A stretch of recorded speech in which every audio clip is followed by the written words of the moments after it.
আর এক ফোনে বাংলা এবার নজর রাখতে হচ্ছে ওয়েদার আপডেটের দিকে। বাংলায় প্রাক বর্ষার বৃষ্টি, আর আজকে দক্ষিণবঙ্গে বজ্রবিদ্যুৎ সহ হালকা থেকে মাঝারি বৃষ্টির সম্ভাবনা রয়েছে। কলকাতা সহ জেলায় জেলায় বৃষ্টির পূর্বাভাসও রয়েছে। আর কি বলছে আবহাওয়া অফিস, আপডেট নেব। বিশ্বজিৎ শাহ আমাদের সঙ্গে রয়েছে। বিশ্বজিৎ, কি বলছে আবহাওয়া অফিস? দেখো, রাজ্য জুড়েই প্রাক বর্ষার বৃষ্টি শুরু হয়েছে, কারণ ভারতের মৌসুম ভবন ইতিমধ্যেই বার্তা দিয়েছে উত্তর পূর্ব ভারতে আর দুদিনের মধ্যেই বর্ষা অর্থাৎ মৌসুমী বায়ু প্রবেশ করবে। আর তার ফলে উত্তরবঙ্গে যে পরিস্থিতি তৈরি হচ্ছে, দক্ষিণবঙ্গেও বিক্ষিপ্ত ভাবে যে বৃষ্টি হচ্ছে সেটাও প্রাক বর্ষার বৃষ্টি বলেই আবহাওয়াবিদরা মনে করছেন। তবে উত্তরবঙ্গে একেবারে প্রাক বর্ষার ভারী বৃষ্টি শুরু হয়ে গেছে।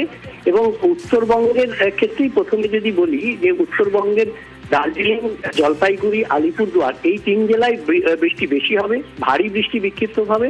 আগামী 11 তারিখ পর্যন্ত অন্তত সেই পূর্বাভাস, অর্থাৎ আগামী বুধবার পর্যন্ত এই পূর্বাভাস রয়েছে আলিপুর আবহাওয়া দপ্তরের। শুধুমাত্র এই 3 জেলা নয়, উপরের দিকের 5 জেলাতেই বিক্ষিপ্তভাবে ভারী বৃষ্টি এবং মালদা পর্যন্ত সব জেলাতেই 40 থেকে 50 কিলোমিটার গতিবেগে তীব্র ঝড়ের সঙ্গে বজ্রবিদ্যুৎ সহ বৃষ্টি চলবে।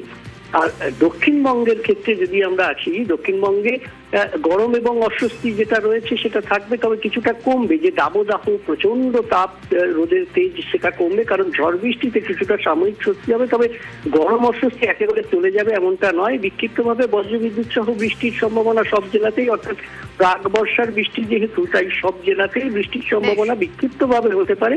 তবে বেশি সম্ভাবনা বীরভূম, মুর্শিদাবাদ, নদিয়া, উত্তর 24 পরগনা এবং পূর্ব পশ্চিম বর্ধমান জেলাতে। ধন্যবাদ।